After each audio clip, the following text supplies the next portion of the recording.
This is Joy News Desk with me, Mamisi Nyamiche Thompson. Coming up, relatives of deceased prospective army recruits blame Ghana Armed Forces for their deaths after 6 died in a stampede.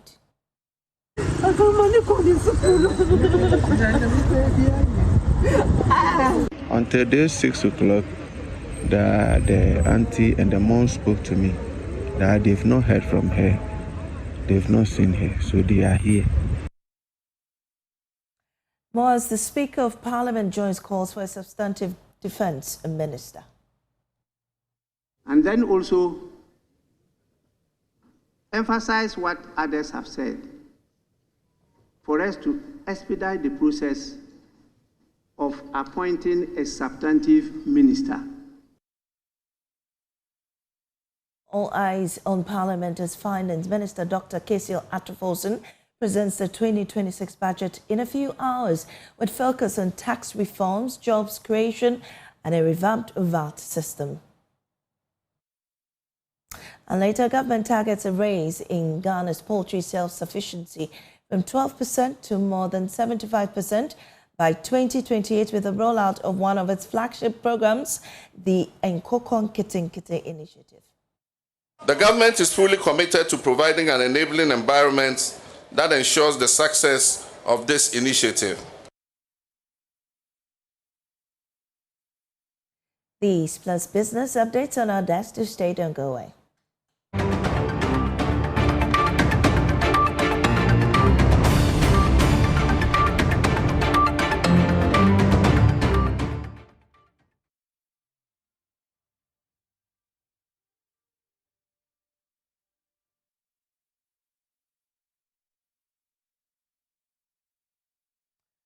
Welcome back. Now, grief and anger have gripped families of 6 young men and women who died in a stampede during a military recruitment exercise, with inconsolable relatives blaming the Ghana Armed Forces for what they describe as poor crowd control.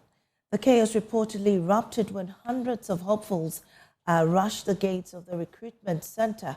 5 others remain in critical condition at a 37 military hospital's intensive care unit. The Ghana Armed Forces say investigations are underway, but distraught families insist the tragedy could have been avoided. We'll hear from the family members shortly, but first a report by Fatal Bayaga.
Don't move, boy.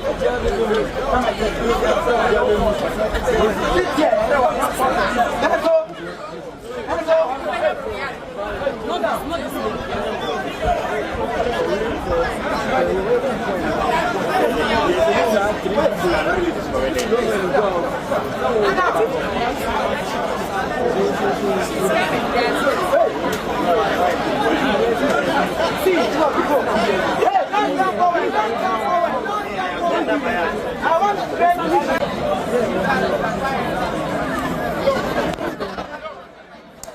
Some family members of one of the deceased blamed the Ghana Armed Forces. Her aunt, a military officer herself, could not contain her grief.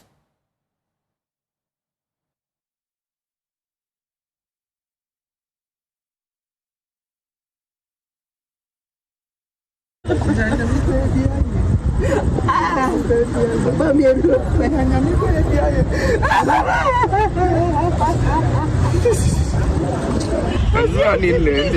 already. I felt my daughter. Just be the key. They were close to you. I cannot come and do anything here. So please just be the key. When they open the gate, when they are done, they will let everybody enter.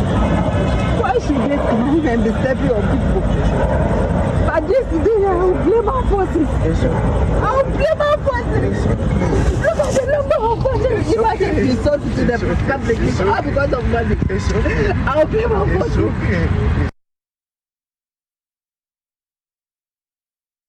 Well, the deceased heartbroken father also shared his pain after learning that his 20-year-old daughter was among the 6 reported dead. The day 6 o'clock, the auntie and the mom spoke to me that they've not heard from her, they've not seen her, so they are here. Then I asked them, should I come? And they said, yeah, I can come. I said, okay. I found out their whereabouts. I went and met them. And the officers came to me. They introduced to them that I'm the father. Then they asked me, can I identify her? I said, yes. So we went to where they placed me. And I found her lifeless.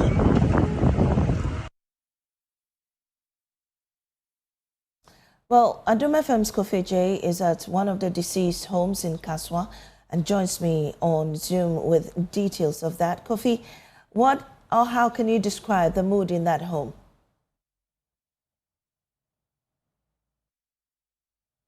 I went to the scene, visited the family house.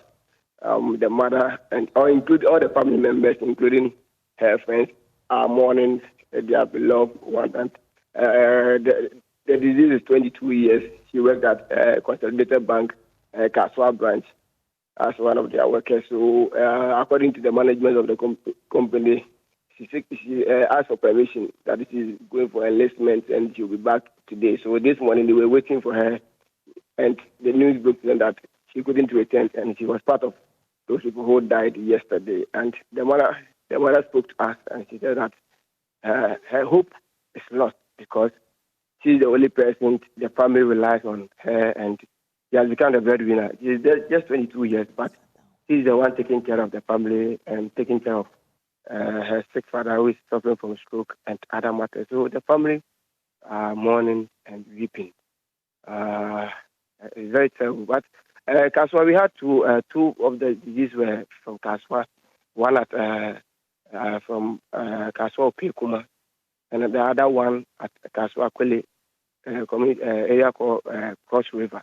So this morning I visited the Cross River. Yesterday I learned the member of Parliament for the area, and now Koyo visited one of the family. But today I think they are now preparing themselves to visit the second person. So the family are mourning. Any interaction with them that we can hear from them? Yeah, I spoke to the mother, and she told me that the girl informed her that she's going for enlistment, as we all know. So she left around 4:00 a.m. To Elwat. So the mother told us that they'll be having conversations frequently. Maybe an hour time, she will call them and brief them what is going on. But after some hours, she couldn't call again. So they tried to call her phone, and nobody was responding. So after 2-3 hours later, and somebody returned the call, and the person told the mother that the lady is sick, and she has been rushed to Test Hospital. So some of the family members should come. But before they went there, and she was already gone. But the person initially didn't inform them that her daughter is dead. So when they went there and they found out that the girl was at the mortuary. Thank you, Kofi J, for that report. We'll definitely come back for joint calls for the appointment of a substantive defense minister. Parliamentary Affairs correspondent Kwekwa Santi has more on the following report.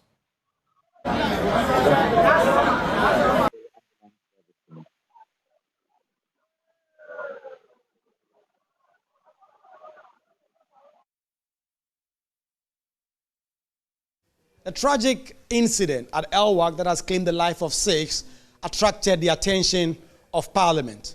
Even before the acting defense minister will come in, there were 2 urgent statements on the floor. First, from the Minority Chief Whip, Frank Anodompre. This is no small matter to shelve, and has concerned and indeed affected leaders.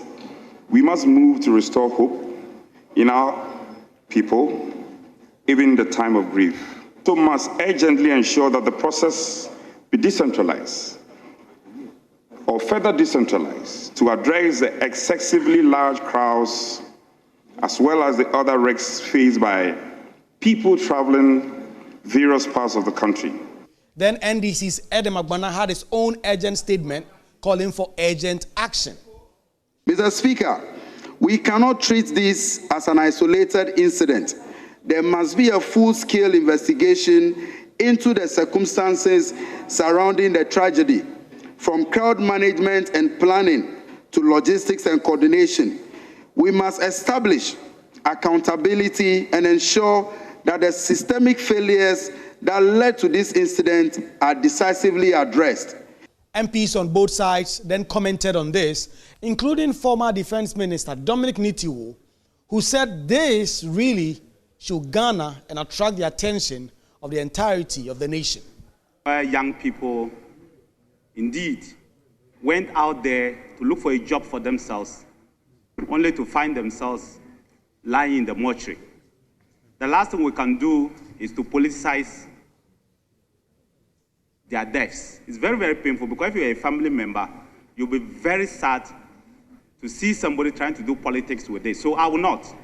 But these comments from MP for Pusiga, Ladia Ayamba, has generated some criticism. Listen to what exactly she said. This is what the Almighty Allah has ordained for them. Today is their day. No matter how, no matter what, no matter who was there, as what, even if we brought all the presidents of the world to sit there as ministers or whatsoever, once today is ordained for them to die, they will. And this is what has happened. Unless you don't believe in the oneness of God, unless you don't believe in the oneness of the Almighty Allah, it is not anybody who wanted them to die. There's no single officer there who wanted even one single soul to pass. Acting Minister for Defense, Dr. Kasi Latofos, then came in and offered a comprehensive statement to the House on what has happened and what had been done, including the assurances that this matter will be thoroughly investigated. Working closely with the Ghana Armed Forces, medical teams, and law enforcement agencies to provide full support to the injured and to investigate the circumstances that led to this tragedy. So, Speaker, as a result, the Ghana Armed Forces has instituted an internal board of inquiry to investigate the causes of this unfortunate incident. Right, Honorable Speaker, the safety and dignity of applicants remains paramount, and the ministry will take every step necessary to prevent reoccurrence of this matter. Speaker of Parliament Alban Bagbin says this matter must be thoroughly investigated, and the Defense and Interior Committee must follow up the investigation that is being conducted by the Ghana Armed Forces. He also admonishes the President to appoint a new Minister for Defense. Even though some measures have been taken, I will direct our committee to follow up on the process. And then also emphasize what others have said. for us to expedite the process of appointing a substantive minister. It's not because the current minister acting is not capable, but we know the pressures on him. And so we need to have somebody who will come with full report. Parliament is now expected to follow the investigation that is now going to be conducted by the Defense Ministry, and then expect that it will present a report to them for a report to be subsequently presented to Parliament. But MPs are clear that this was a tragic incident that must be thoroughly investigated, and Parliament must take a center stage in doing this. Reporting for Joy News, Kweku Asante, Parliament House, Accra. Well, we'll get updates on the injured at a 37 military hospital, but first let's go to Kumasi, where the recruitment process is ongoing. Nana Boachi Adam joins me with updates. Nana, what can you report?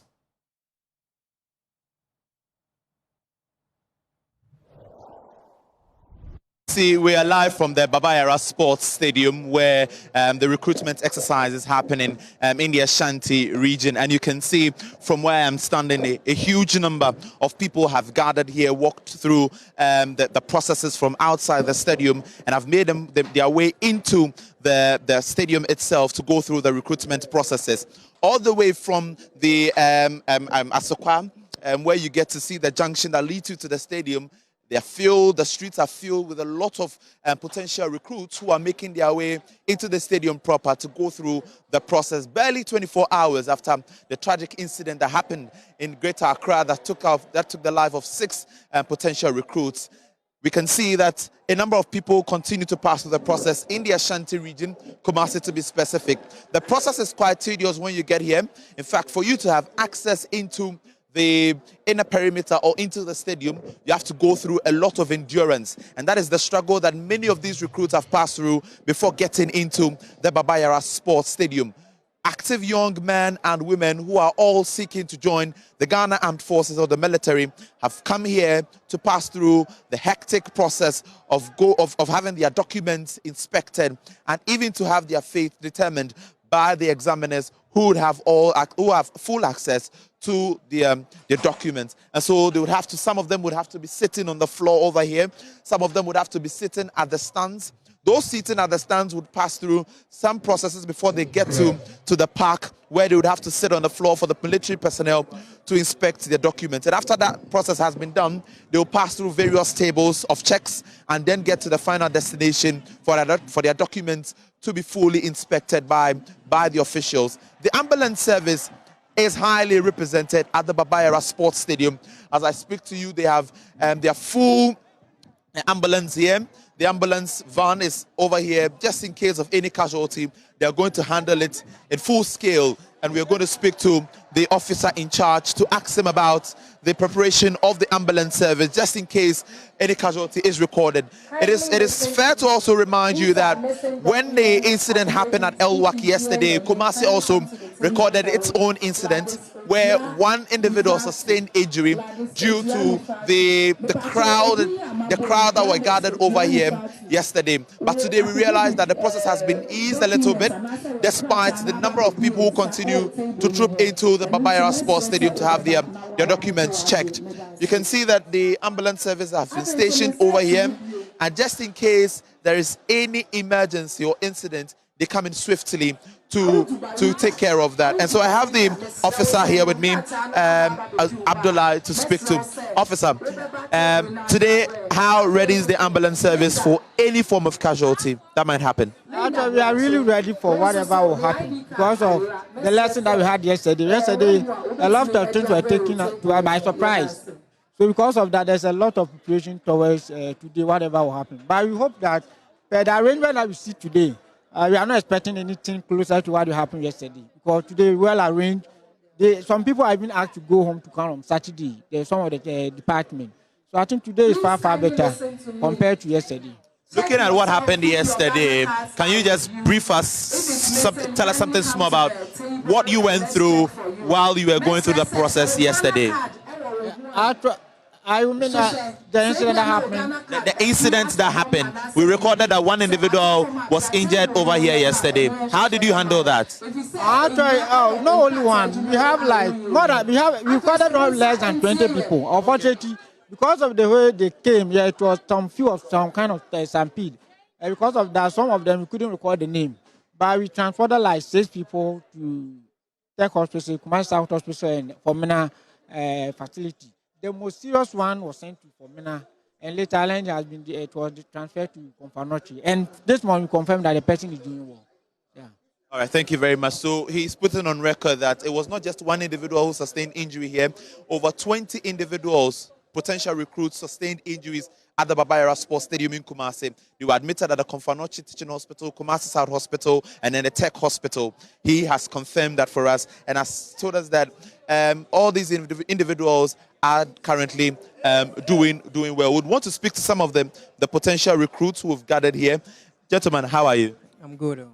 You've been here since what time? What time did you come here? Yeah, I'm here in the evening. I came here. You've been here since yesterday? Yeah. After yesterday, you didn't go home? Yeah, I didn't go home. So you slept here? Yes. Why? Because it's too hard here. Because the thing is, when you didn't sleep here, you can't get it.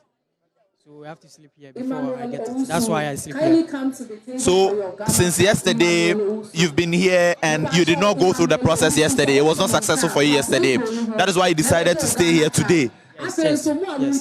And since morning, they've not checked you at all.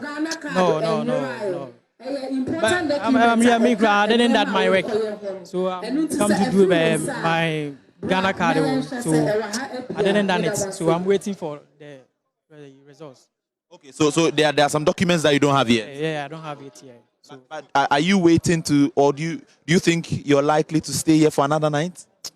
Maybe no, because a lot of some people is here, So I don't know what I want to say, but I'm going to do it again. So. All right. Wishing you all the best. I would still try to speak to one or two of them who are gathered here. I have this lady who is here and that I would want to speak to. Who else can I speak to? Okay. There's this gentleman who's willing to speak to us. For how long have you been here? I came here around 3 a.m. So we are still on it, but it's tough. But what do we do? So we are still on it to go for a screening. So that's why we are still here around this time. But they said like we should wait here. So we are still waiting. So that's why we are still here. And looking at the documents you have, everything is intact? Yeah, I have my everything. I've done my photocopy and everything. So I'm just waiting for them to just call me for a checkup and the screening. So that's what I'm now waiting for. But I'm done with my everything. Do you think that today compared to yesterday, the process has been smooth? Yeah, I can see that like today, it's okay for me. But as we came yesterday, the yesterday own was something different. But today's own, it's what we want. But the yesterday own was just we were just running after each other. So, but the today own is actually okay. Yeah, so today's own is okay for me.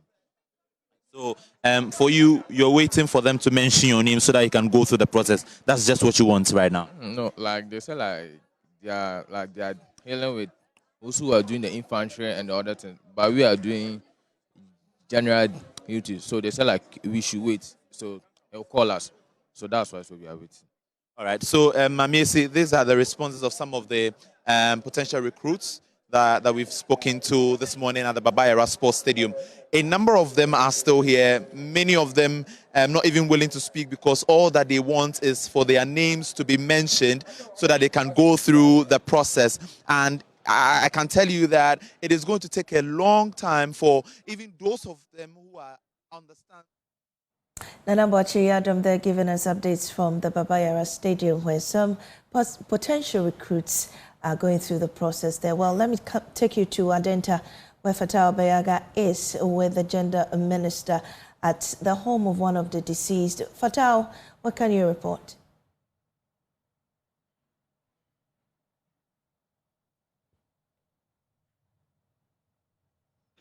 NS Broja Jansi and the Minister in charge of Gender, Agnes Na Momo Latte.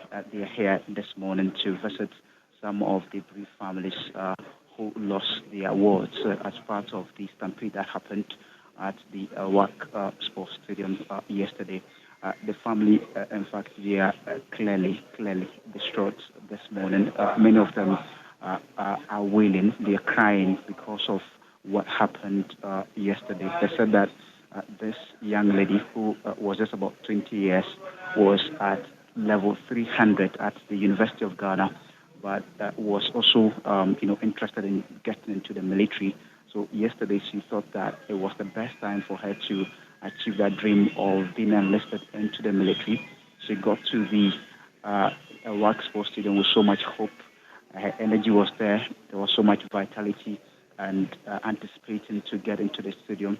But what they heard later was that this young lady, who in fact was not just focused on the military, but was also in school, lost her life. And this has brought so much pain, so much discomfort to the family. And as I speak with you, a lot more people are crying here. But let me just get a word from one of the family members who is here. Please, how do you feel about this situation?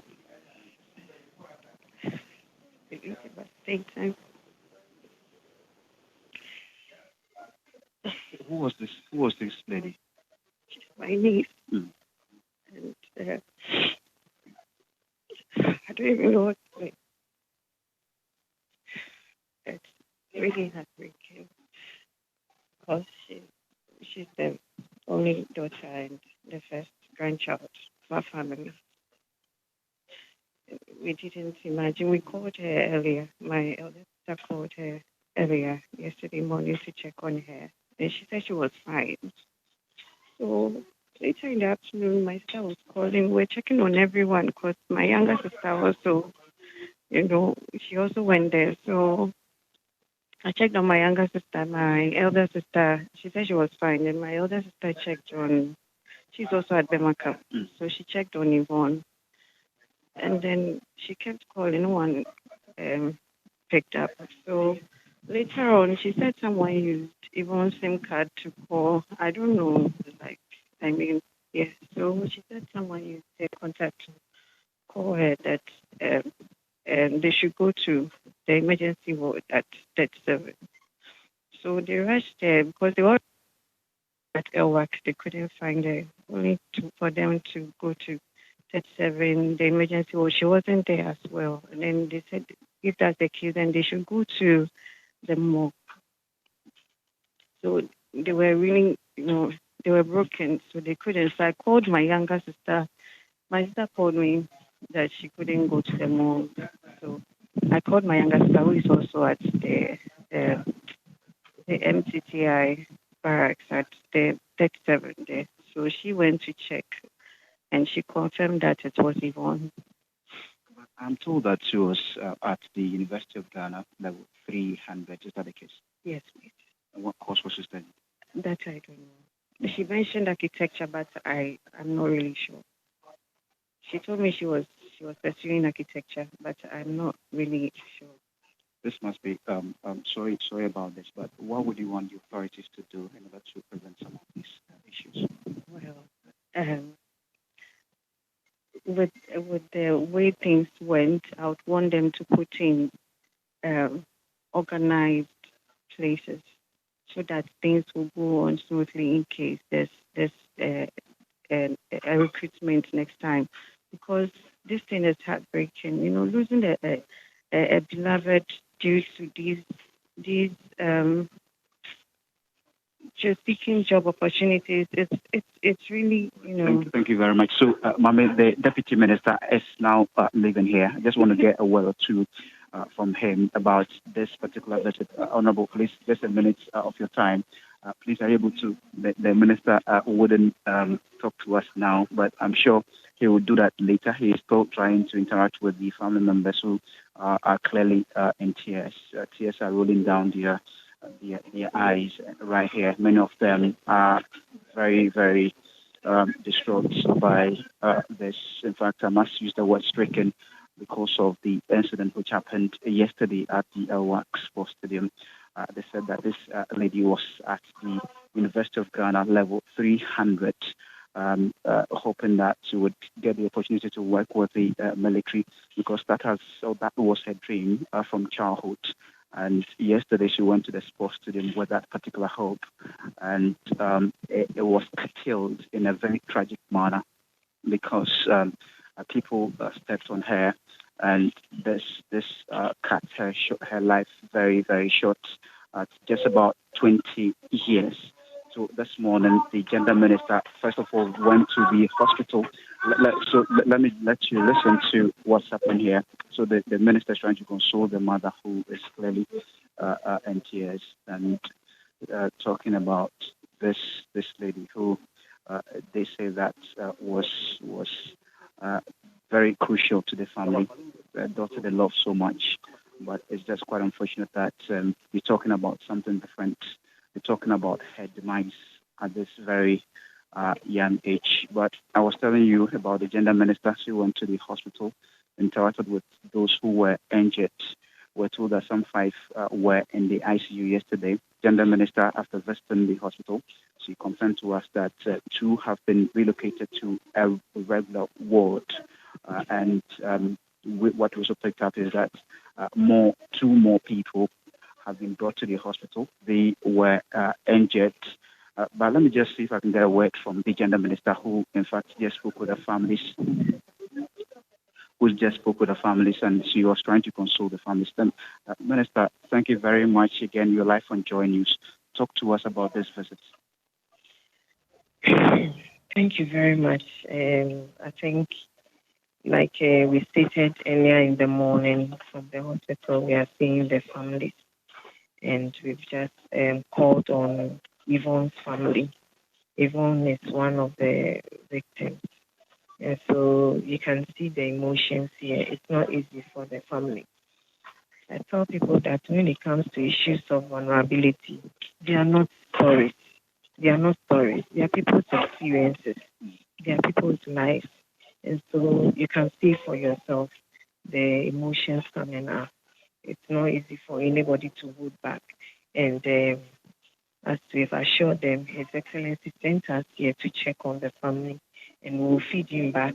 If there's any other thing, we'll speak to the family. We've left a contact with them. They will go to the morgue to identify Yvonne's body, and then we'll take it up from there. But this is just the first visit. The MC and the MP are going to also stay in touch with the family, and they will be updating us. I know you are moving, but where are you going to next? We are going to Katamanso.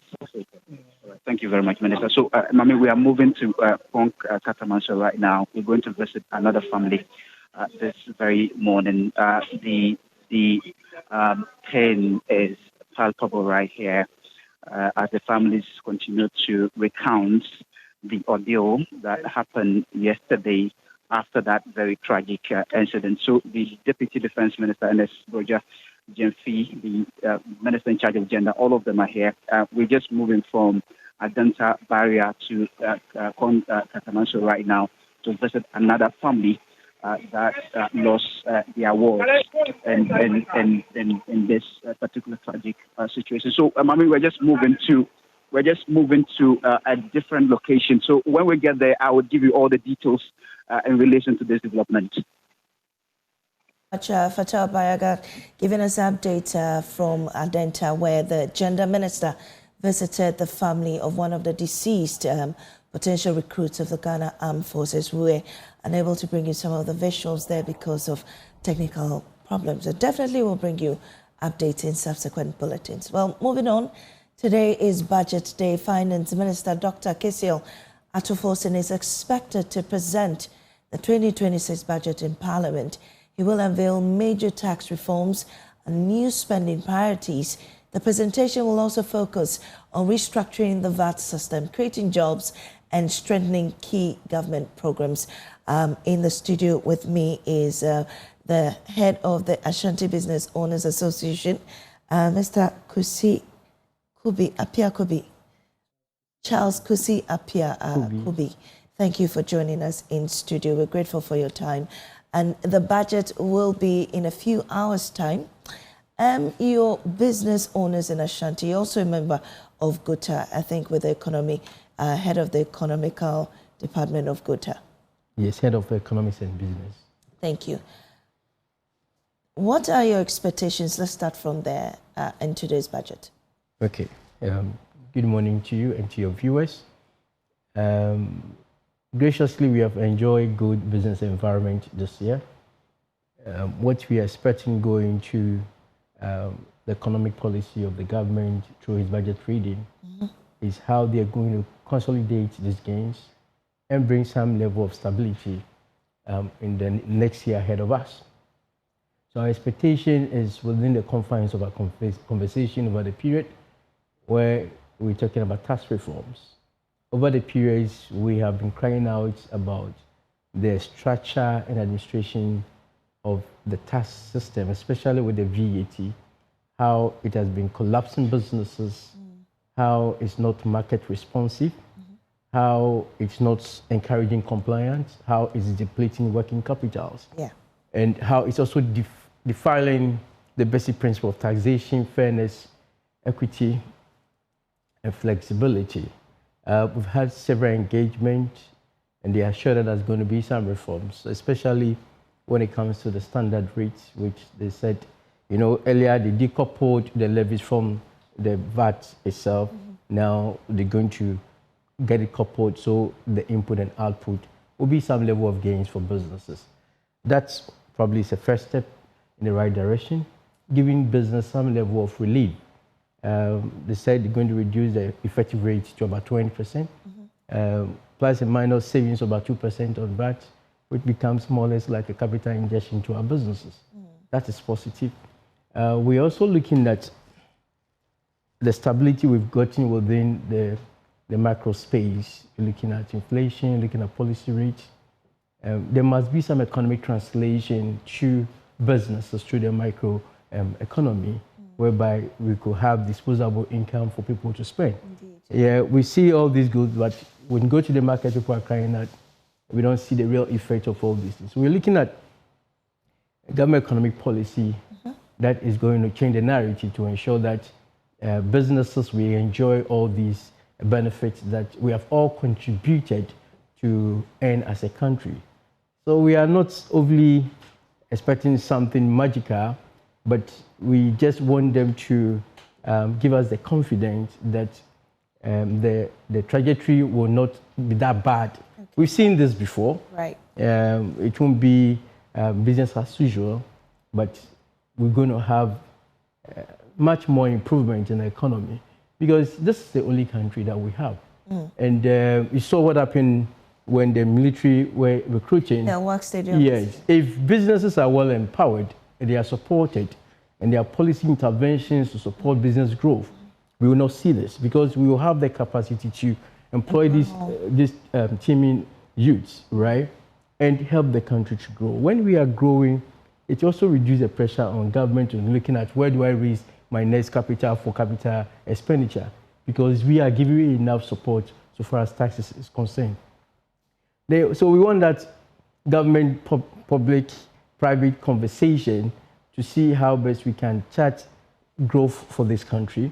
Anytime business want to grow, we are faced with challenges. Anytime government want to grow, they are faced with challenges. So we are looking at prudent fiscal measures to ensure that we adapt what we call zero-based budgeting, where we give value to every kind of investment or expenditure that we want to, that we're looking at where government expenditure will be self-financing in terms of if you are taking any facility can pay for. So we call for what you call the public-private partnership, because we have a lot of businesses that have ideal funds. I'll come to you again. Let me go to the Upper West region where Rafiq Salam is and has been interacting with some people on their expectation of the budget. Rafiq.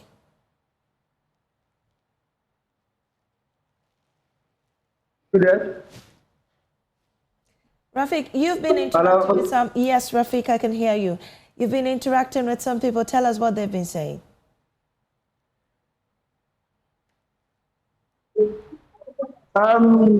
Today actually is World Market Day, and you can see that the market is full, interrupted. A lot of business is ongoing.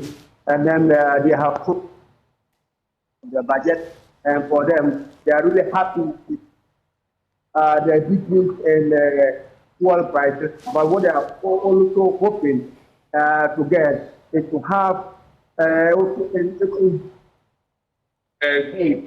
in the country. I spoke to some people who are selling second-hand clothes, and they told me that yes, the fares for them, it's really not the best. When they put their goods from Accra or Kumasi to Wa, they are charging them exorbitantly. And so they are calling on the government to look at this issue of fares and also their goods. Another issue of concern has to do with employment. And so they really want the government to take the issue of employment as seriously, because there are a lot of young guys who are roaming and then who are unemployed. So they want the government to take a look at this issue. Rafiq, I understand you also have some people around you. Can we hear what they're saying? Do I have some people? Hello?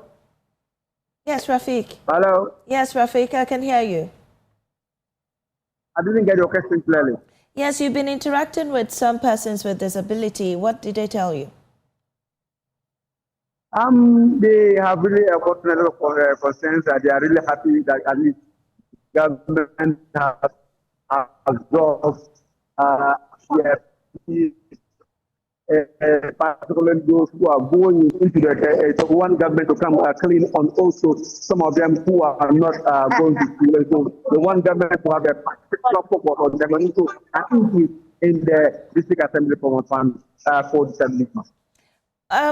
Could we get a gauge of what the market women around you are expecting, even the understanding of the exercise that's supposed to go on in Parliament today?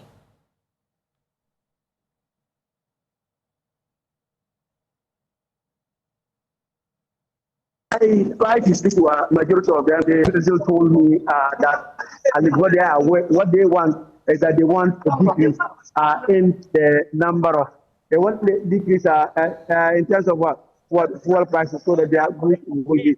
I have gotten one here.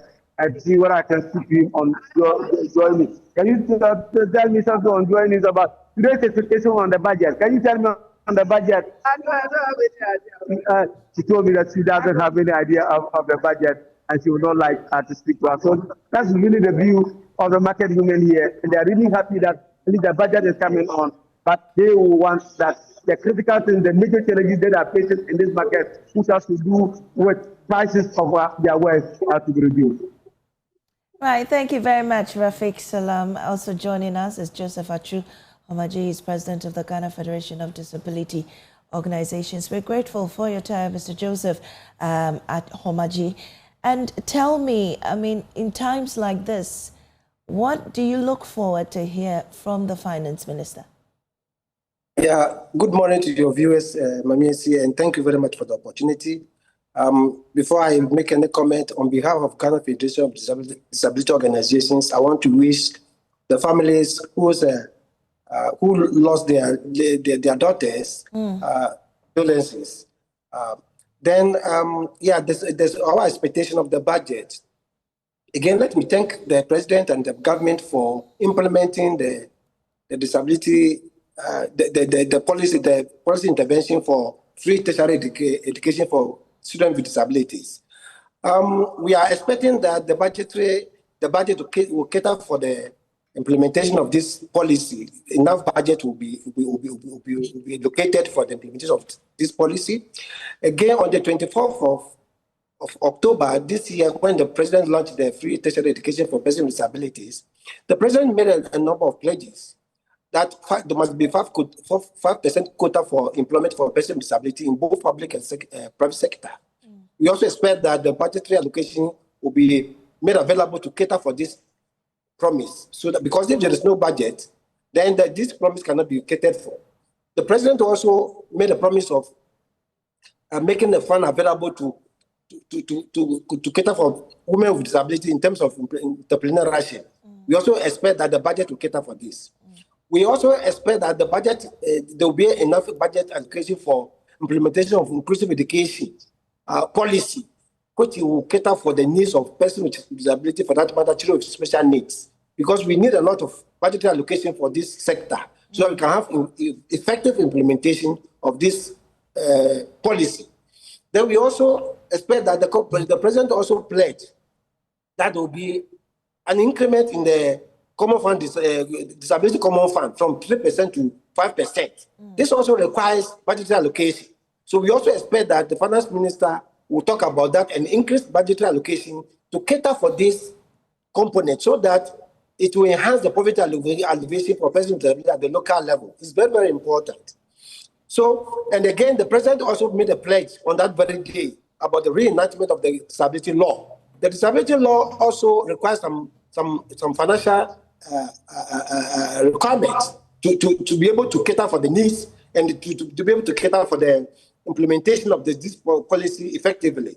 Then the president was talking about accessibility of persons with disability as far as the infrastructure is concerned. All these things requires funds. So we expect that the finance minister will make budgetary allocation to cater for some of these things to promote the welfare and the well-being of persons with disability in this country.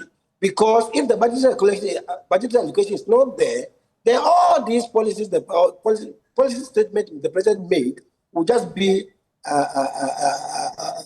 a mere mention of the policy. So we want to plead with the finance minister, and again, our expectation is that the finance minister will make conscious effort to make budgetary allocation very, very adequate to cater for all these pledges and the promises the president made, so that it will come to fruition to benefit persons with disability in this country. Right. Thank you very much, Joseph Achu Homaji, for that. And let me come back to the studio. Charles Kusi Apiakobi. Yeah, so let's get a feel of how business owners are faring in current circumstances in the economy. At least inflation figures have appreciated, doing much better according to the statistical service. Inflation has really decreased. Decreased, yes. Yes. What I mean is that. Yeah. And also the bit about the currency stability. Yes. How is business? Okay, so thank you once again. Business has performed fairly good this year. Why am I saying so? Looking at where we are coming from, where inflation was high over the roofs, where forest highs were depleting our working capital, where there was not that kind of sustainability of businesses, and you cannot predict what the next move you have to take as businesses. And the far we have traveled, where we've seen some level of stability, year to date, I think CD has outperformed the dollar by almost 37 to 38%. That to us is like capital ring-fencing, because we have lost this to forest hikes, but it's been a gain to us.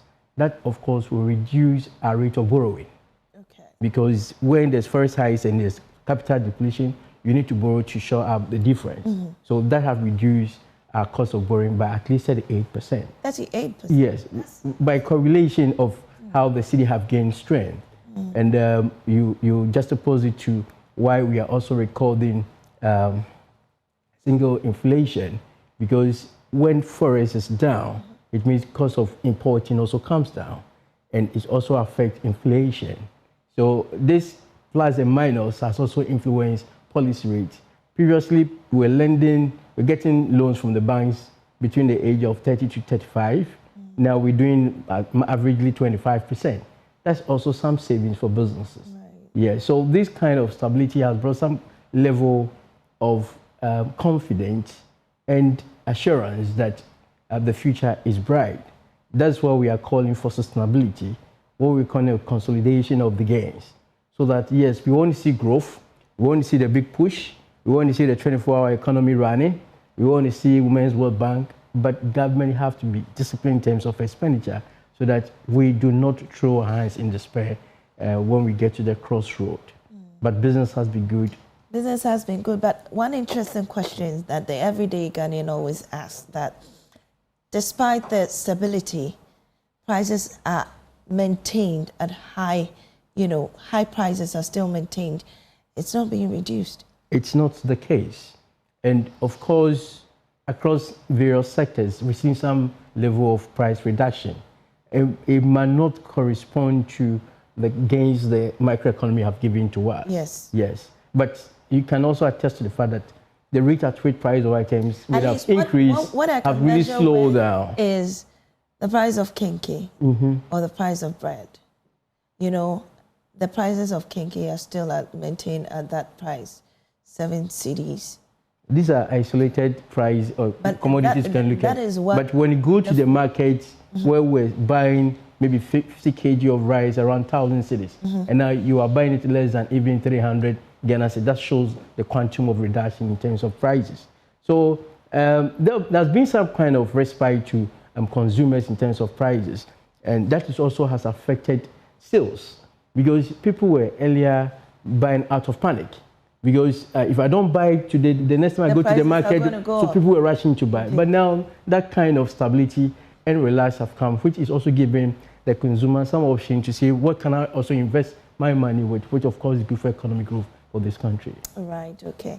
And we're having some information coming in from Parliament that the minority are accusing the Finance Minister and the Controller and Accountant General of conniving to block and unlawfully withdraw 1.4 billion Ghana cedis from the District Assembly's Common Fund. We'll be getting details of that from Parliament shortly and in subsequent bulletins. But still on the budget, we have in studio Charles Kosi Apiakobi. He is Executive Secretary for the Ashanti Business Owners Association. We've also been speaking to Joseph Achu Homaji, he's president of the Ghana Persons with Disabilities. We also went to the Upper West region and we spoke to Rafiq Salam, who interacted with some of the market women there.